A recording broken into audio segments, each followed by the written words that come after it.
So the first thing I'm going to point out here is that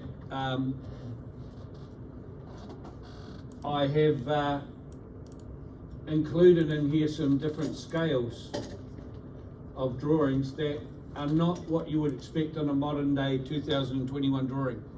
An inch to a foot, for example, a quarter of an inch to a foot. The reason why I do that is that you're not always going to get a clean job. By a clean job, I mean, in civil engineering, we call it a greenfields job, where it's a green paddock and you're ready to start doing a new development. In structural, it's the same. A clean job would be, there's a slab of concrete, we're going to build a 4-story building on it, right? No problems, everything's to the services are over there. Often in your work, you're going to get, whether you're a structural or whether you're civil, you're going to be given something that's already there to build on. So there might be a stormwater system that you need to make the pipes bigger, expand. I did a job in Newmarket once, believe it or not, they didn't have the sewage separated from the stormwater. Yep, that's dead true. One of the flashiest suburbs in Auckland, and every time there was a rain event, there were things floating down the street. So we had to go through and explain to this very nice, very wealthy lady that the piece that she'd used for a rose garden was actually public property, and we were going to go through it and tear it to bits because that stopped things floating down the street. What we ended up doing was putting 2 pipes where there was 1 pipe, but we had to keep it going at the same time.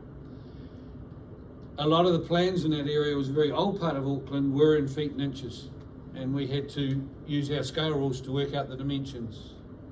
And funnily enough, one of the dimensions I was faced with was a quarter of an inch to a foot. Now, old school students would basically know what a foot is. Some of you younger ones won't. If you come from America or England, strangely enough, they still talk in feet. 2 of the modern countries in the world, most modern, are still talking feet and inches. You go for a drive in England and it says 1.25 miles to such and such. You know, you go in America, you know, and it's got Vegas 23 miles. Why? I don't know. The rest of the world's gone metric. But when it comes to working out a metric scale from what we call an imperial scale, it's all about knowing sort of approximately how long a foot is. If you look at my shoe, it's a bit pointed, but my actual foot is almost exactly a foot. A foot is 12 inches, or 30 if you're from China perhaps, 30 centimetres if you're from New Zealand or Australia, 300 millimetres, okay? Now, that's the conversion that you've got to make. So 12 inches in a foot. So quite simply, it is 12 times 4, which equals 48. So therefore the scale is 1 to 48. You're not going to find that on a scale rule, but what you are going to find on a scale rule is 1 to 50. And that's the scale that you would ultimately flick to measure off a drawing with a quarter of an inch to a foot, right? That maths is relevant still today, because you're never ever going to only get a job in your life that has got metric in it. These are some examples. There are 2 questions in the test on that mathematics. So probably worth learning, because you never know, it might pop up as one of your questions. But surely you've got a discrepancy there between 1 to 48 and 1 to 50. Like if you've got some, I don't know, sewer lines on, I guess that's going to have some uncertainty anyway, isn't it? there's always in civil engineering there's always a little bit of play. In structural engineering, you're down to millimeters, so there's not so much play in structural engineering. Good question though. You're trying to use what you've got to draw it as best as you can. Okay. Your initial drawings will go through as a proposal, and if it goes ahead, they'll come back with laser survey instrument and they'll measure everything perfectly. You can't sort of have that much of a gap between the new building and the building. So we do the same in civil engineering too. We were asked by a farmer when they were putting the motorway through to the first part of the motorway the second part from Ariwa through the tunnel. They had to cut through someone's poor farm. He came in, he was almost crying. He said the farm had been in the family for 6 generations. They were cutting it. Is there any way we could design the motorway so it went round his farm? The family would be happy, and we can, because it was going to resource consent at that stage. So our company, we said how much money you got to spend, and he didn't have much money, supposedly. We had to do a quick job, so we couldn't do it precisely. So we did it from aerial photography. We worked out some approximate contours, and we did an approximate road design. We did it quickly. We printed it all out on a board which was about as long as this room.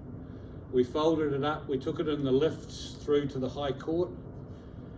The government representatives were there.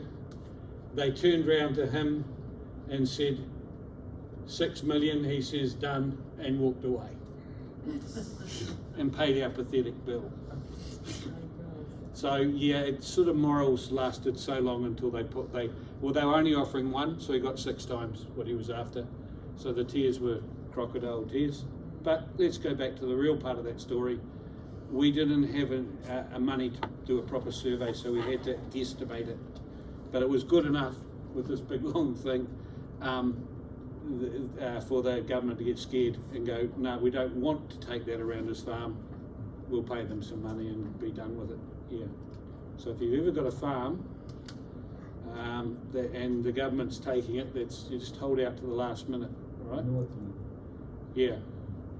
There was one in the Clyde Dam Road as well, an orchard, and they were so mean to him. They put all the dust all over his fruit and everything, and he held out and held out. Now he's got one of the richest orchards and wineries in Central Otago as you go into Cromwell on the left-hand side. What's the name? Do you know? No, because I live there. You live there? It's the one on the left as you go in. My flatmate designed his orchard for him. Are you going to Cromwell from Queenstown? Coming from the dam into Cromwell on the left. Just trying to think of his name. I'll get it for you. Sorry. Okay. Not Rochdale. No. It's not Gibson Valley, is it? No. What he did was he got the best soil in the whole area delivered as part of the deal for moving his farm. Yeah, once again. Yeah, but that was the problem with the dam, wasn't it? It was drowning really good quality soil. It was, yeah. And he had the best orchard right the way through. Was it Hinton? No, it wasn't Hinton. That was another one of the farmers. Oh, it'll come to me. Anyway, back to this. Here is where we're just talking about scheme plans. Your civil engineering work is going to go from big number scales like that for scheme plans, like motorways in the future, that sort of thing, right down to the 1 to 200s and 1 to 100s, which are more precise detailed drawings. Some common scales there at the bottom. And also, you will be faced with the issue of A1 sheets, A3 sheets, A2 sheets, A4 sheets. The standard in New Zealand is generally A3 for carrying around site, and A1 in those offices you see on site. They usually have one big A1 sheet. And if you go into any building that's being built around Auckland, you'll probably find there is one big A1 copy somewhere in the garage or something like that. whereas the smaller sheets with the good laser printers we have these days, you can read them just as well. So when I am about to tell you also the heights of the text for your assignment, I've predetermined that would still be okay on an A3 and an A1 sheet. And that's what the CAD manager does. So you have company standards. So if you change that, you know, a lot of students say to me, oh, it's not fair. You marked me really well down because I had the wrong text heights. Well, you know, that's fine for A1, but will that text height come through on A3? You see, so that's kind of what I'm trying to explain there with the two. And when you go between an A4 and an A2, or an A3 and an A1, or an A2 and an A0, the scale is half, which means it's bigger in size, double in size. The scale number is half. You mean but it's half double. for A1 size? the scale size? The scale number is half. The drawing from A4 to A2 or A3 to A1 is double the scale. But you need to go 2 sizes to get the scale. Area size changes, doubles every time you go up 1 sheet. The area is different. Yeah. And there's a question on that in the test too.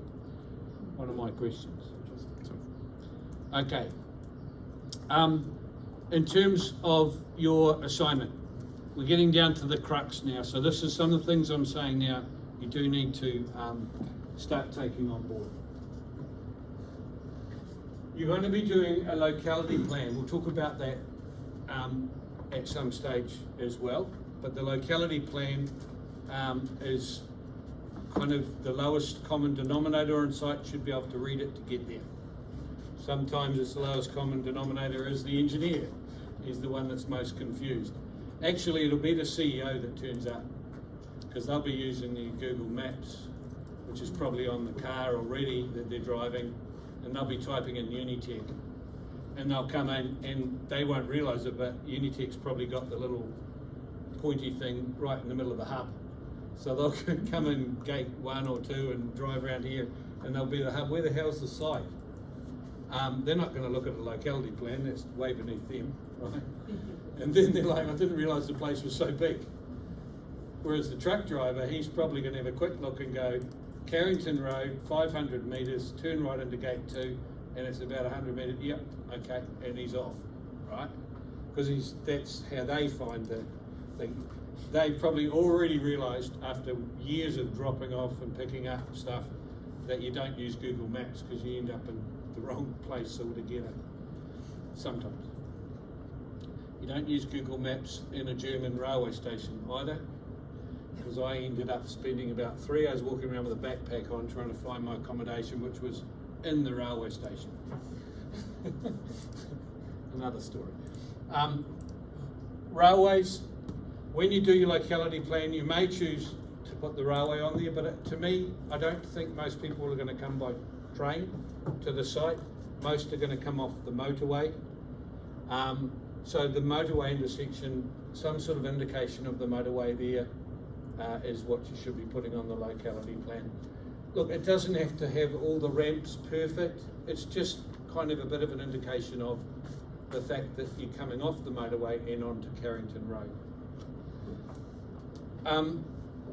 I don't want to see Google Maps copy pasted into the drawing, okay? Because when I open it up, I won't only see whatever's been drawn on there. And so many times I open a locality plan up and it's a circle saying site and nothing else, right?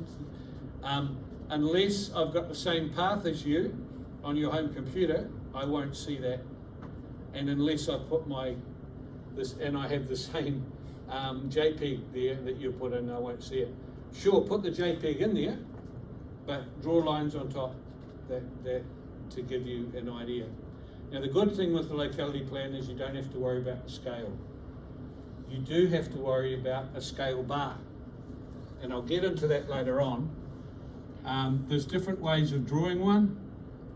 Sometimes it could be like the IndyCar racing, you know, where you have the checkered flag, like the Kiwi girls got today. there we are, that's another topical thing to say. This sort of thing here, and that really helps your guys get to site. You know, they're not going to have a scale rule with 1 to 623,428 on it, but they will have this thing here called a thumb, and they will be able to go, oh yeah, it's about 40 metres from gate 4, right? We can all do that. Very important, the scale rule on your locality plan. So if there is bush on site, make sure you do the cloud command on AutoCAD and put a little bit of bush in there. I'm sure Ingrid showed you that. I definitely showed my students the cloud command. How much do you set these increments to? Well, if it's sort of going like this, you know, that's too small, and if it goes like that, that's too big. Otherwise, you guys make a call on that. All right.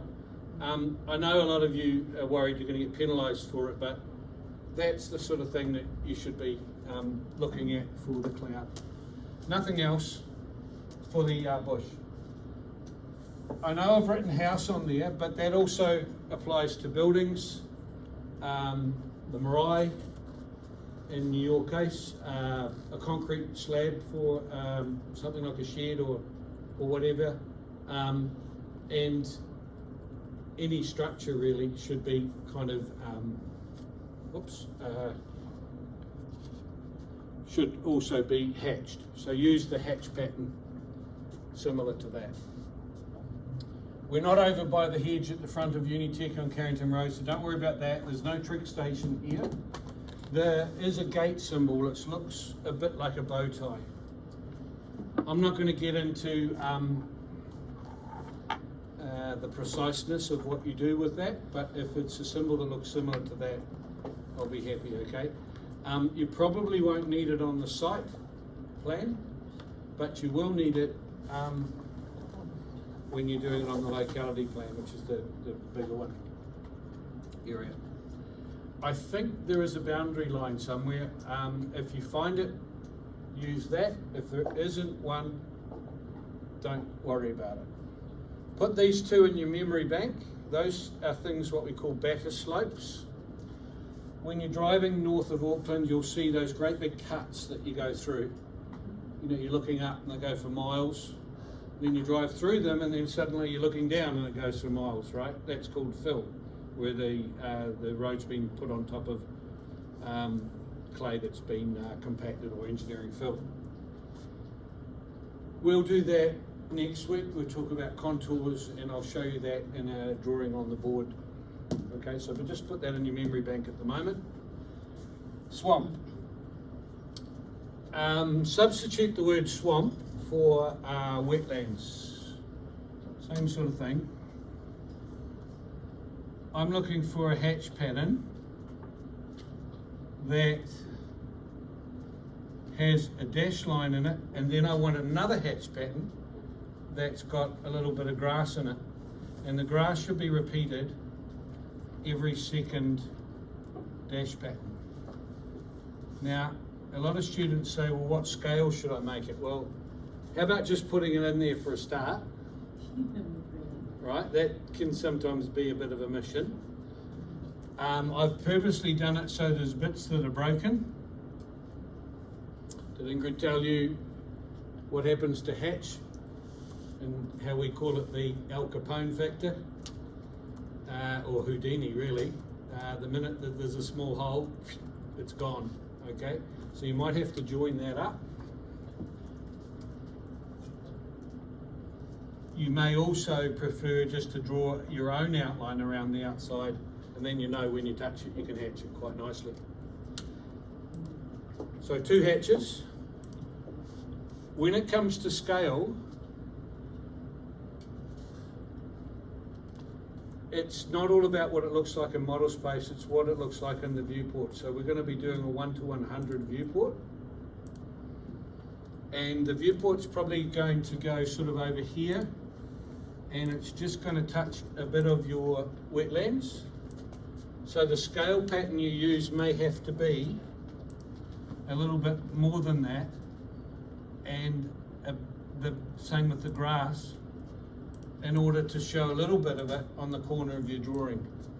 Because it's no use having it looking good in model space and sending a drawing off that only has, you know, maybe sort of that on it. Because that's all the client's going to see if he prints out a PDF. So there's two things going on here: your model space and the PDF. Generally speaking, in industry, clients don't have their own $8,000 copy of AutoCAD. They generally have a printer, and you send them a PDF of it, and they print it and look at it and go, yep, okay, I understand what's going on my site. With everything, houses, whatever. They don't see the back of your AutoCAD drawing and all the hard work you've been doing in the background.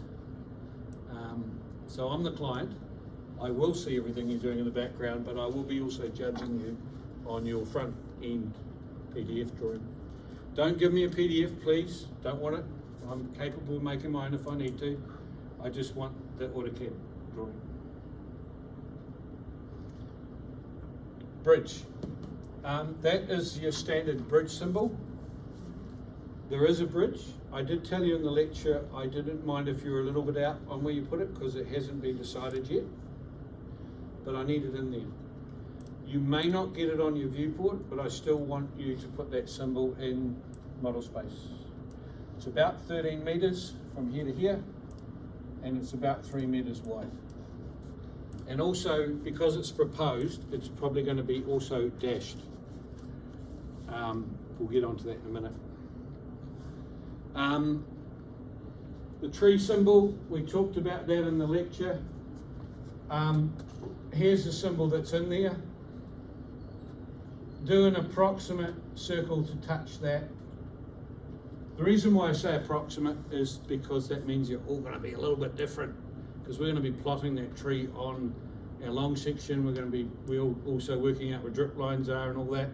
And if you're all a little bit different, then you're all going to have slightly different answers. And if I suspect anyone's sort of file sharing or getting something off someone else, I can very quickly have a quick look at their tree to see if they've done it the proper way or not. So there's little wee things in there that also make you think about it as well. So you're going to have one of the trees. I'd suggest that you leave my symbol there for one of them. You don't have to draw that. Probably the existing one, and make something up that looks quite good for the native tree, so it stands out a bit more, because that's the one we're going to have some issues with.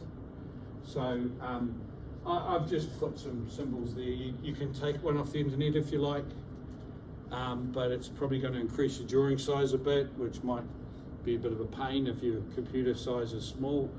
I just draw one like we drew them in TechLit. It's fine by me. Okay. So that wheel spoke. Yeah, I think there was one. Didn't you do a wheel spoke or something? Yeah, that was quite good. Or you could still fluff that up a little bit by sort of doing that as well. Doesn't you know, that's not really what I'm marking you on. I'm marking you on the fact that you've got two different trees. And also when you do your legend, I can immediately say that's the native one. So don't, you know, if you're going to do that, make sure it's quite different to the one that I've got on there, or make two different ones up. No power poles, no sumps, and no Fitzglum symbol, whatever the hell that is. I don't know how that ended up on there. Some of the notes are from my predecessor. Perhaps I should change that symbol. The one thing I wanted to point out was that every site's different, but the CAD manager is probably going to give you 5 pages worth of symbols that are company standards, and it's a bit of a pain because a lot of them aren't on every drawing that you draw. Okay, you can see quite a few of them are. Incidentally, it's quite funny, in my last class, I'm not going to do it in this class, but I said to them, going back here, does anyone know what a chain is? Not one you might tie your bike up with. what length a chain is. And they're all looking at me, and I said, well, I'm only going to give half a mark to the Indian students, but 1 mark to everybody else. And that got them thinking. I said, well, Indian students really should get this one. And they're all like, nah. The reason was that a chain is the length of a cricket pitch. Okay? Probably should have offered 5 marks to the Chinese students because they don't usually play cricket. When the English came out here, they put the lampposts in exactly 1 chain apart, 22 yards. And of course, these lampposts, when they changed electricity, and that were all over the country. So in a poorer country like India, where they didn't have wickets or anything, they were the perfect wickets to play cricket against all around the place. So that became the sort of standard length of a cricket pitch, which was 22 yards.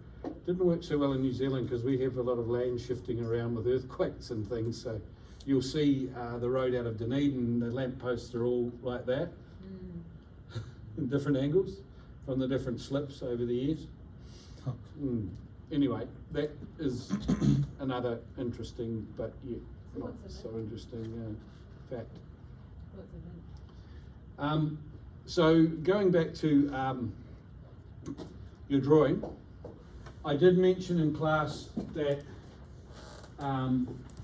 we do our survey line a bit like a PEC line. I'm going to show you an example shortly of an existing site drawing with the PEC line, and then I'm going to show you one where they haven't done a PEC line, and you'll start to understand some of the reasons why I'm insisting on the different line types, etc. as well. The only thing that really needs to be pointed out here, we tend to use this symbol a lot in structural drawing, where we can't quite fit the whole thing, and this might happen on the bridge, onto your whole drawing. So we break the bridge and just kind of indicate that it's like that for the first bit, and it goes all the way over to here.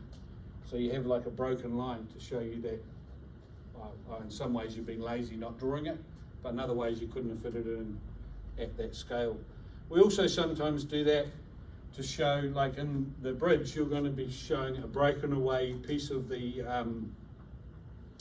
decking timber, and you'll start it and then you'll break it so you can see what's underneath in terms of the bearers and the piles and all that sort of thing, which is quite a clever way of a plan view showing how things fit together. Whereas if you just showed the decking, all you'd see is the decking. The continuous line here, which is thick, will be for your concrete structures.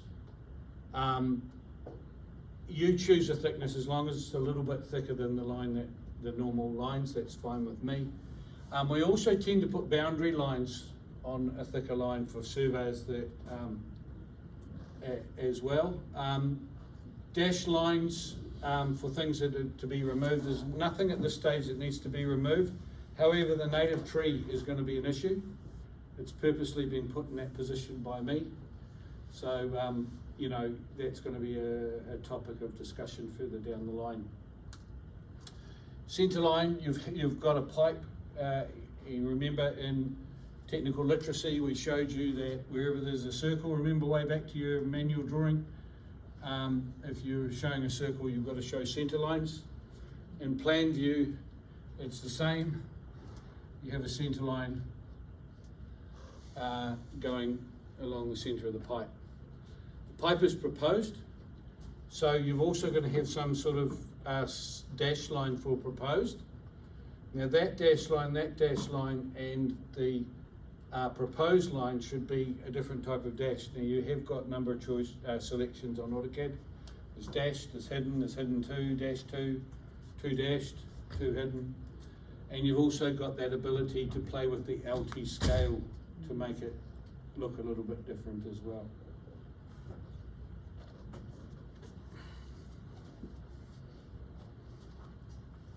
Here we are. This is what you've all been waiting for, your text types. Am I running out of board, or is there any more board? Maybe I could drag that board over here. Yeah. Right.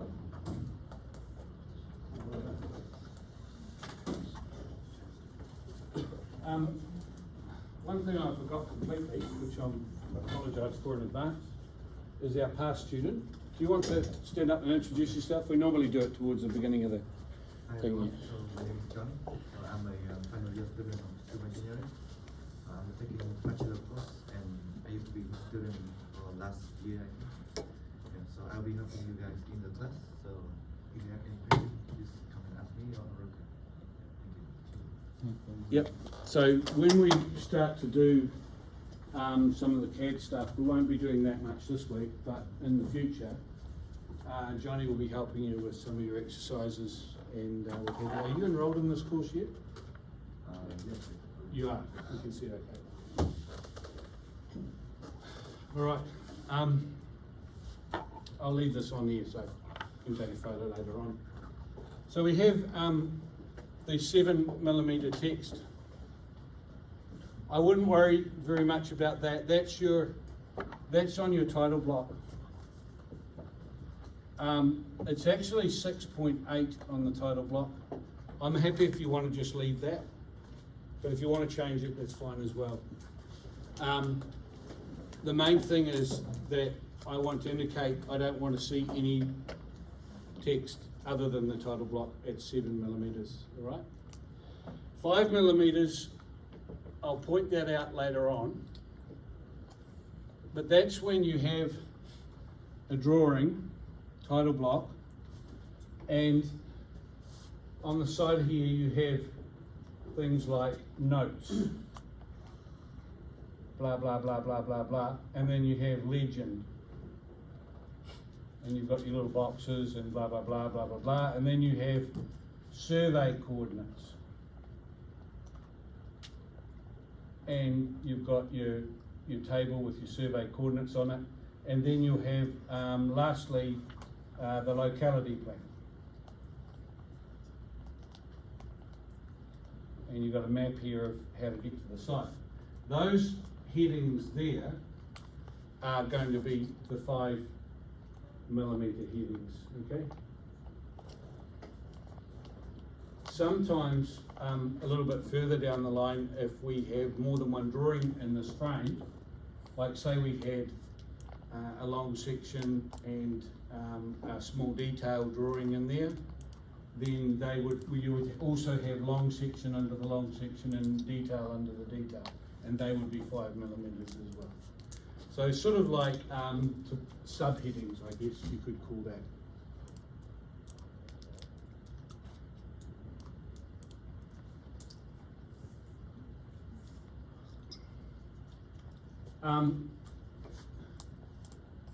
Yeah, it's quite interesting because if I have students that are working in industry, this is the bit where they start getting pretty upset because their computers are all set to the company standards.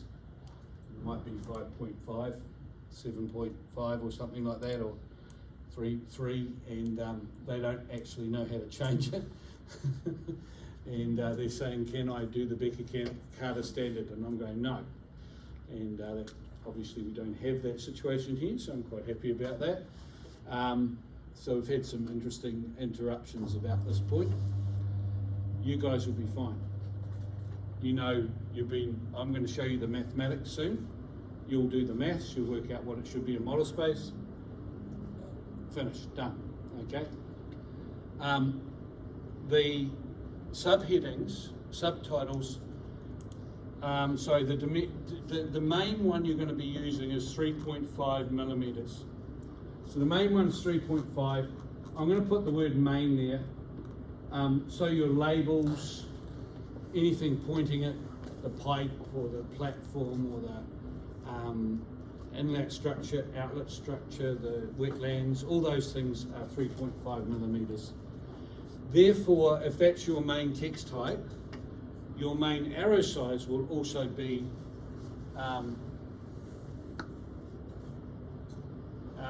that as well, okay?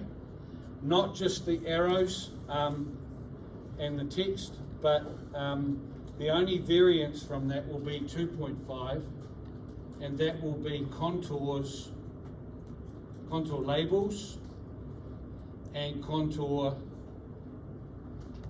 spot heights.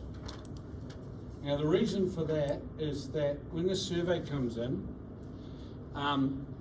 you want it to stay in the drawing, but you want it in the background. So all those things become a lot smaller because you're doing the engineering design and you want that to come forward on the drawing, and the other stuff, we used to in the old days put it on a colour called a blue colour, which almost matched the black, so you couldn't even see them. But I found that it was giving me migraines because I was squinting my eyes all the time to see what the numbers were in the background. So I managed to get the CAD manager to change that colour, which I was very proud of. But we still had some clowns in the office that decided to write things about the CAD manager on the drawing so he couldn't see it on the black background before he printed it, which became an amusing thing on a Friday afternoon. But apart from that, digression, 2.5 millimeters, we've got meters there, is contour labels, etc. How do we do the maths to work out what it is in model space? Well, I'm not going to go through and do the maths for you on all these 4, because you're just going to go, oh, thank you, and you now know the type. You now know that I might as well have given you the model space, right? I might as well have just given it to you. What I'll do is I'll do one example, not that difficult. We have got a drawing that we want 5 millimeter text, and the scale equals 1 to 50. Your scale's 1 to 100. Okay? 5 times 50 equals 250 millimeters, which on a meter drawing equals 0.25 meters, and that's what it should be in model space. Simple enough. There's 2 questions on that in the test. So I've given 2 examples like that. Easy for you to work out your text heights. And if I switch it up in your assignment 2 and say you've got to do 2 drawings that are 1 to 50, none of you are going to have any problem doing the maths behind the text heights and everything for that as well, right? The 5 millimeter text is in the PDF, right? The A1. That's the. Yes, that's the PDF, that's what it would look like. And this is very common for a client to say, look, sometimes I haven't got my glasses with me. I really like that bigger 5 millimeter high text. Can you do your PDFs with a 5 millimeter text, right? And immediately I'm scrambling to do the maths to work out what I should increase or decrease the heights on all my drawings, which you can do in one big hit. The other thing's the arrows is the same. Now with the dimension settings, Ingrid was pretty nice to you guys last semester. She gave you every single little setting to do. Adjust that one, do that one, make that one, whatever. I'm telling you right now that if it's there's the arrow setting here, and that will be, let's say the arrow setting is this one here. No, that's probably going to lead you down the wrong path. Let's say the arrow setting equals the text setting, the main text, right? The next setting is this one here, which is where you have a dimension, and you're dimensioning between these 2 points, and it's 1,000. So there's this offset here is called the offset setting. The distance this goes is line 1, is the line setting, and the distance from there to there is also a line setting. And they're the 3 main ones that I get upset about people not adjusting. I can tell that one immediately because you end up with your number right on the line, because the default is 0.09 or something. So I can pick that up real quick when I'm marking. So the offset is always 1/3. The line setting 1 is 1/3, the line setting 2 is 1/3, so it's all 1/3. So if it was 0.25, then it would be a third, approximately 0.89, 9. something like that. I'm not going to ping you because it's an 8, not a 9, but I will ping you if it's a 1 or something like that. Okay, because it's way ugly or not right. So every time you come up with an answer for that, so let's say you did the maths for that and it came to 0.35, then it would be 0.13 would be your, or 12 or 13 would be your offset settings. So one of the offsets is that one, that's a third, that one there's another third, and that one there is another third, all right? That's the most common one to forget. The problem is the defaults as 0.09 or something really looks ugly if you don't adjust that.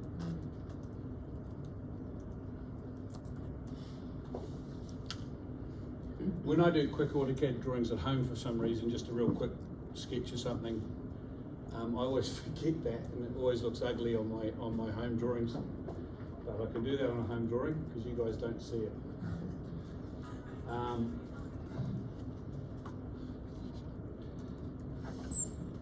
You don't have to worry about manholes. You have got pegs, so the pegs are a circle, and that is the same height as your main text height, the diameter. I'm not going to read these notes here, except I am going to point out that on most topographical sites, if there are any iwi, Maori features that are relative, now that could be anything from a site where they've stopped, like a cooking site, where they used to, so we call them archaeological or historical sites. Never leave that off, because the last thing you want to do is end up getting all the way to resource consent and then finding out that you're going to be doing a building right on top of an archaeological site. We're a little bit different here in New Zealand. China, India, Europe, you guys go way back. So your historical sites are everywhere from way back. We only go back to when the Maori first came over here, about 800 AD. So there's not as many of those sites around, but they are around, believe me. Also, anything physical really should be picked up on site. Always remember to measure down to your of your manholes, to measure down to your invert level and your Soviet level, and the lid level is important too, because I once made a mistake. I put a manhole about 300 millimeters over a boundary, and I thought, oh well, never mind, it's not the worst thing to make. $10,000 it cost to move it back. They'd already put it in the ground. Manholes are not just a little lid, they're a big wide 1050 diameter, shall we say, cavity. In this case there was 3 or 4 of them on top. They'd lift each one up, they had to resurvey it and put each one back in. So my little 300 mils became a $10,000 mistake. I didn't lose my job over it, but the boss was not happy about that one. In fact, I got put on site duties after that, which I hated. So I lost the comfort of my office for a few weeks. At the end here, I've got a wee bit of a checklist for you, and for those that are struggling to come up with the start of something to put on their notes, there's a few starters here. I'm not going to tell you what they should be. Engineers to check for, environmental engineers to check for before commencement of work, the contractor to check, blah blah blah. I will tell you the trees are something that immediately is looking like a bit of an issue. It's really close to site. As we advance and we do our long section, we're going to see more things that are problems. And that's kind of how it works in an office. You get given a plan and you're like, oh yeah, looks pretty good. You start drawing up the plan and you see a tree there, you think that could be a problem, I'll put that in the back of my mind at the moment. You do your long section and you see that there's an issue with a structural wall needed or a tree in the wrong place, and then when you do your cross sections, you've got a whole new set of problems. And then of course I'm going to talk about the geotechnical engineer and the compaction factor, the volumes. This is not a good design because it's going to end up with too much fill, which means it's got to come from off-site, which means that you can't just go and grab some dirt from down the road at the beach or whatever. You've got to bring, because it's obviously the water and that is sacred, you've got to bring clean engineering fill from somewhere, and that is very expensive. You know, yeah, the contractors will try and fool you. They'll try and bring bits in pieces that look like clean engineering fill. So as an engineer, you've got to pick that up. Well, what's all those bits of concrete and glass doing in there? It does not come from a quarry, right? There's a lot of things like that that start happening on the job, or start happening with this job as well. And like I said, you're not responsible for solving all these problems, but you are responsible for looking and finding them and putting them on the drawing so that someone else can solve the issues. So I think now that I've talked about all of that, when I bring up the ex-students drawings, you're going to see that on the face of it, these drawings are pretty good. But when I start bringing them up and showing you things, you're going to learn quite a bit. You're going to see, hello, yeah, now I see what Roger's going on about, okay? And hopefully you'll take that back to your own drawing and start putting that into your own drawings. So let's go back to here.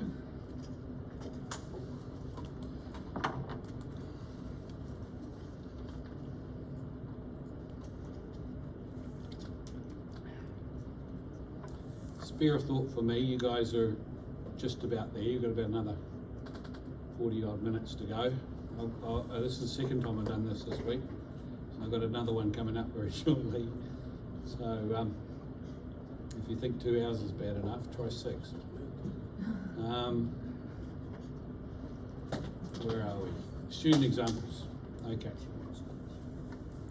So this is a job that we did where I fictitiously put a, hello, why is that not working? Is that one? I fixed, oh, it's that end.